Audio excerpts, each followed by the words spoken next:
The silence in the room was heavier than any command ever spoken. "Remove the uniform."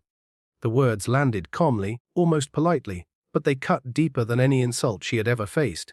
The hall was full. Officers, clerks, observers. People who had never known her name, only the rumors that followed it. She stood alone at the center, boots planted firmly on the floor, eyes forward, breathing steady. She had survived worse than this. Still, something about this moment felt different. For years, she had worn that uniform with pride. It had soaked up rain, sweat, dust, and long nights of doubt. It had seen her crawl through mud, stand watch in silence, and walk away from missions no one would ever talk about. The uniform wasn't just cloth. It was memory, sacrifice, and identity stitched together. But now, they looked at her like she didn't belong in it anymore. She slowly unclipped her jacket. Not out of shame, but out of respect. Respect for the uniform itself. Respect for the truth that was about to be revealed.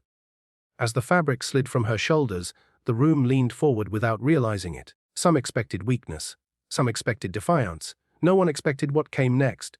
The tattoo on her back emerged, clear, deliberate, unmistakable. The reaction was immediate. Breaths caught. Papers stopped moving. A chair creaked as someone leaned back too fast. That tattoo wasn't decoration. It wasn't rebellion. It was history. Some of the older officers recognized it instantly.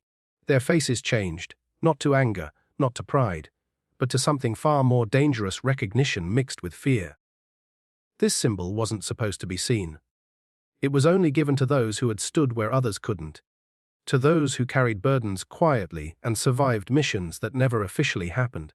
The room that moments ago questioned her right to wear the uniform now questioned its own authority. And she hadn't said a single word yet. She turned slowly, just enough for everyone to see her face. There was no anger in her eyes, no satisfaction, just calm. The kind of calm that only comes from knowing exactly who you are, even when others forget. "This tattoo," she said quietly, "wasn't earned by breaking rules. It was earned by standing when others fell." Her voice carried without effort. The room listened, not because they had to, but because something inside them told them to. She spoke of the nights no one remembered. The operations never briefed. The teammates whose names never appeared on walls or medals. She spoke of leadership that doesn't wear rank, and courage that doesn't ask for permission. Not once did she accuse. Not once did she complain. And that was what broke them. Because it's easy to dismiss anger. It's impossible to dismiss truth spoken with dignity.